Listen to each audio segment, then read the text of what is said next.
What's going on, guys? We're back with a brand new video, and we're back with a highly popular series currently on the channel, which is the AFL Redrafts. Today we're continuing on the series with the 2013 AFL Redraft. This man requested it, so shout out to you for requesting. If you want another redraft done, make sure to comment down below what redraft I should do next, and I will certainly do it because this is so much fun to do. And if you don't like my redraft or something, don't dislike it. Go down to the comments and ask what I could have done differently, and give me your top 10 because I love reading the comments. So without further ado, let's get into the redraft. But before we get into the redraft, make sure to drop a like on this video because then it gets shared around with more and more people, and subscribe because we're on the road to 300 subscribers. So first of all, we do have Zach Jones. Now, Zach Jones was originally drafted to Sydney at pick 15, but after getting traded to St Kilda at the end of 2019, his 2020 was absolutely amazing. He was the second best midfielder in a St Kilda team that finished at 5th and winning a final, with obviously the main lead man in the midfield being Jack Steele. But this man added something that not many things that the St Kilda did not have before he got into the club, and that caused him to have a very, very good season, which pushed him into the number 10 spot in the 2013 redraft. Next up at number 9, I've gone with Jack Billings. Now, he was originally drafted to St Kilda at pick 3 and was a highly touted player. St Kilda did pick this man above people like the Bontempelli, and even though he might have not shown that much of better than Bontempelli, of course, but he's still shown to be a very, very good player and a very, very good winger, transitioning from a forward early days. Now, early days, Jack Billings was a forward, and he almost did become an All-Australian in the 2017 season, which not many people actually know that about Jack Billings. The only thing that stopped him from being an All-Australian that year is the fact that his goal kicking was absolutely putrid. I think it's only recently that he's put his goal kicking back on, because he was career goal kicking with scoring more behinds than goals, and that's what caused him to not be an All-Australian in the 2017 season. But if he straightened up and he kicked more goals than behinds, he probably certainly would have been an All-Australian, almost kicking, I think, like 30 goals. So yeah, that's why I had to have Jack Billings. Next up at number 8, I do have one half of the Crouch brothers, and this is Matt Crouch. Now, this man is a midfielder that just accumulates the football. He is a very accumulate heavy. I don't think he's ever averaged like less than 25 touches a game, and for the past few seasons he's not averaged anywhere near under 30. 30 is kind of his benchmark. If he's not averaging 30, there's something wrong with Matt Crouch. I think he didn't average it this year simply because not many people did average 30. I don't think any single person averaged 30. Because of the shortened quarters, but if not, you can already book this man down and get 30 touches a week. The only real criticism to Matt Crouch is that he's very, very non-impactful with the football. He mainly handballs, and it was almost like a meme with Matt Crouch about how he never kicks the football. Usually he averages about 20 hand passes out of his 30 touches, and the other 10 is kicks. So yeah, that's why I've gone with Matt Crouch at number 8. Next up at number 7, I've gone with Darcy Baran. Now, this man is very, very underrated, and this year he finally got the All-Australian nod that most people thought he should have been earning.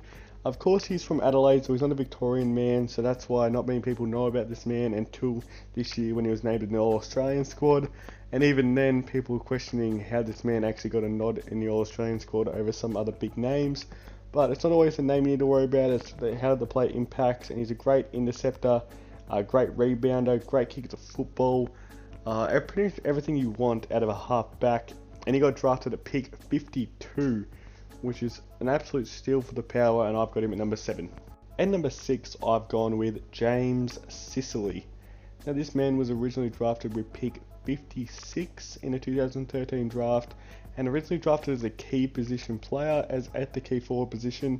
But after his first few seasons at the key forward position, they decided to swing him back, and ever since then he's been an absolute star, being nominated for an All-Australian spot I think 2 times. I know I'm thinking a lot, but I'm just not quite sure. I know he's been nominated at least once because that was in 2019, where he kind of broke out into the scene.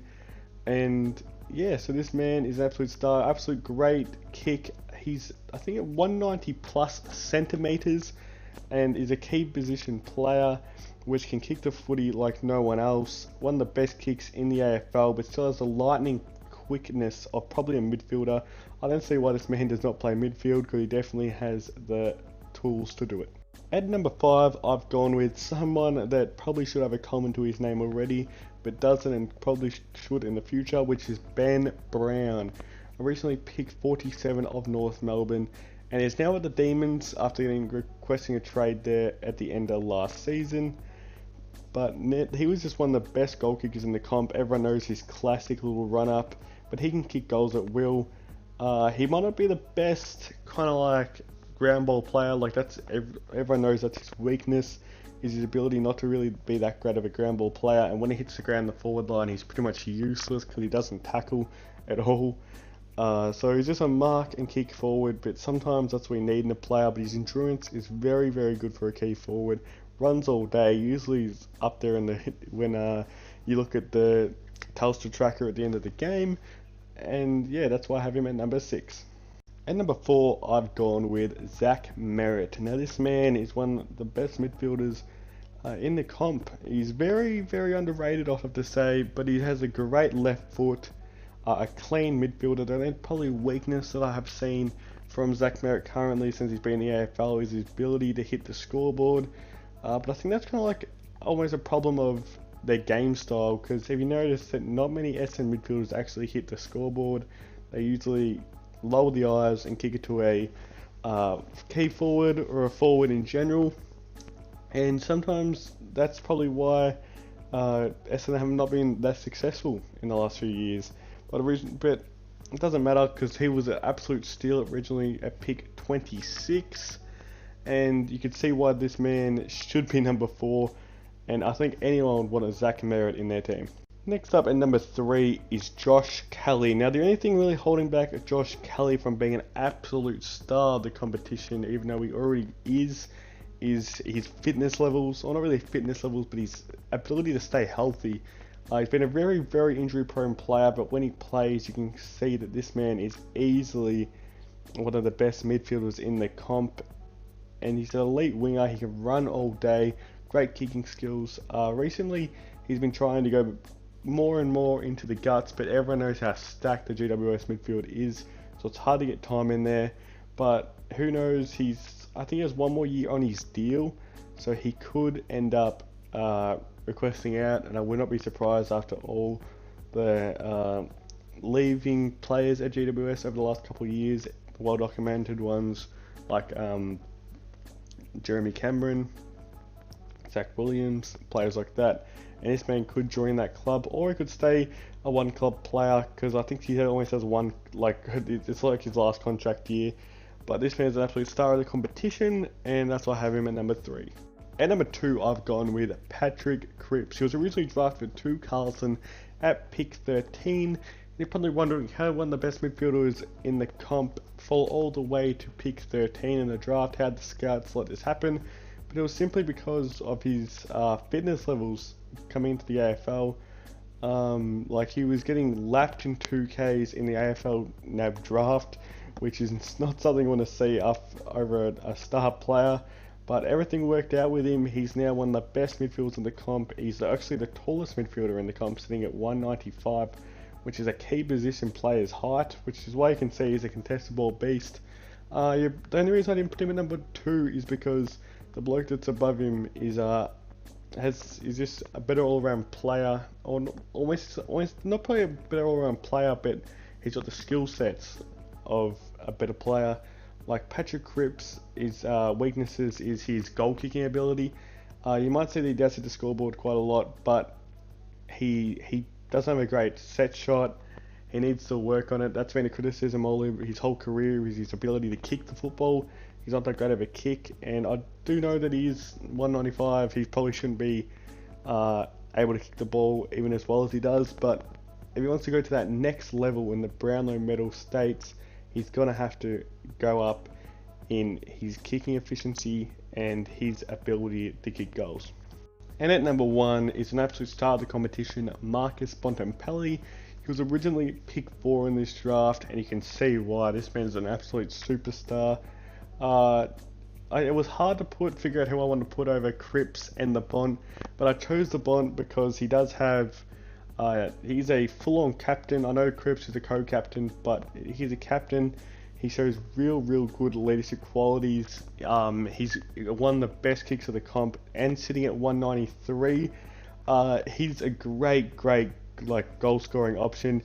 He's absolute star. I remember the first time I ever heard of Marcus Bontempelli, it was when he was playing VFL. I know that's VFL, but he kicked 6 on a televised game of the VFL, and I thought, this man's an absolute star. And I think that was his first season in the AFL.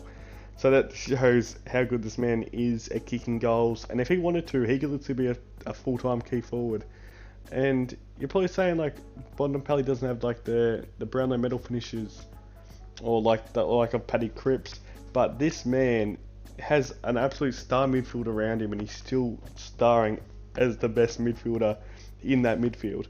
I can see him playing like almost like a Dustin Martin role coming into next year, with the addition of Adam Treloar and all the midfielders they do have, and almost just being an absolute Dustin Martin-like player and trying to lead his team to a grand final appearance once again.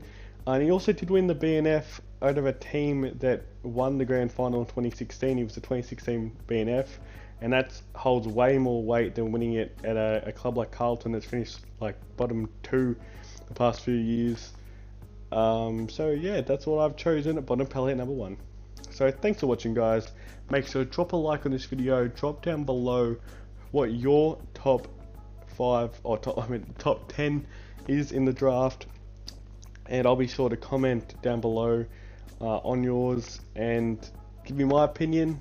And other people in the comments that read them, they can see they can give their own opinion on yours. So make sure to drop a like on this video. We're on the road to 300 subscribers. So thanks for watching, guys. Really appreciate it.